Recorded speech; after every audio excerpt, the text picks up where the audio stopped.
Have you seen any good models lately?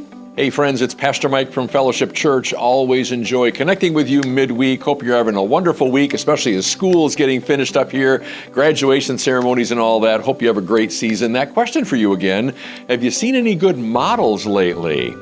Now, friends, when I was a kid, one of the favorite hobbies for a lot of children my age was in building models. They were relatively inexpensive. You could go to Myers and buy them. I always liked the model that was by a company called Revell, because Revell just seemed to make the really good models, cars always. And you'd sit down at the kitchen table and break all the little pieces apart and throw away the runners and so on, and then find out that you threw away one of the pieces you need. So now you're sorting back through the garbage, and you could put all the pieces together, and of course you have to glue them together in such a way that you can't see the glue. Hey, it was a lot of hassle, but it was a lot of fun. And when it's done, you have a replica of a pretty cool looking car. Even if you'd never have a chance to own that car, you had a replica of that car complete with some stickers that made it look even faster, and that was a model, because that's what a model is. A model is a replica of something, a copy of something. I worked in manufacturing for a good number of years before becoming a pastor, and quite often we built models of products before we actually created the tooling for the product. We wanted to see that model first, because it's good to get your hands on something and say, so that's what it will look like. That's what a model is, friends. Well, that all sticks in my mind a little bit, because there's a passage in the book of Philippians, New Testament now, the Apostle Paul writing to a church, Philippians chapter 3, where the Apostle Paul says to that church, he says, be diligent in following our example. That's a pretty powerful phrase. And then he says, and model us as we are modeling Christ. I thought, wow, that is an incredible phrase when you think about it, because here's what Paul is saying.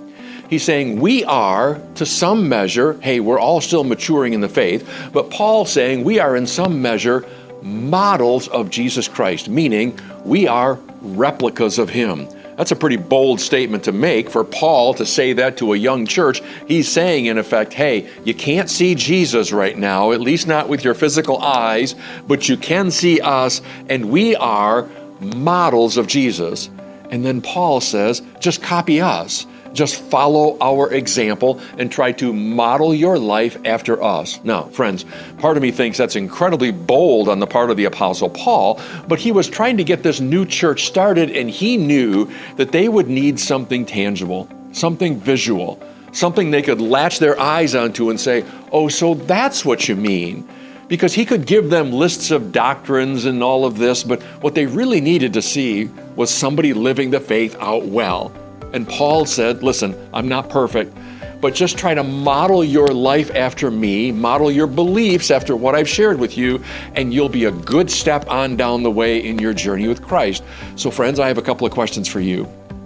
First of all, who are you modeling your life after? You could say, well, Pastor Mike, I'm only modeling my life after Jesus. He is my model for my life. That's great. But friends, you should have some people on earth as well, people who are a few steps ahead of you in the journey, of whom you could say, yeah, and I'm trying to model my life after them as well, because they seem like they're a few steps farther forward in their own faith life, so I'm watching them to see how they live their life. And then here's the next question.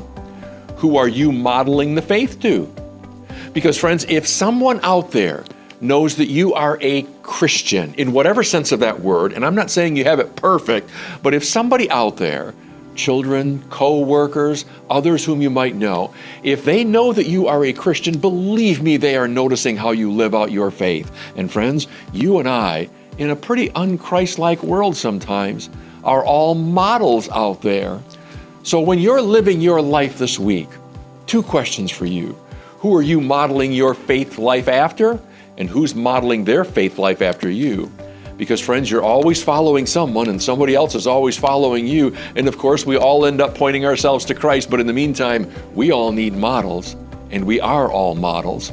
So the question is, who or what are you modeling, and who's modeling you?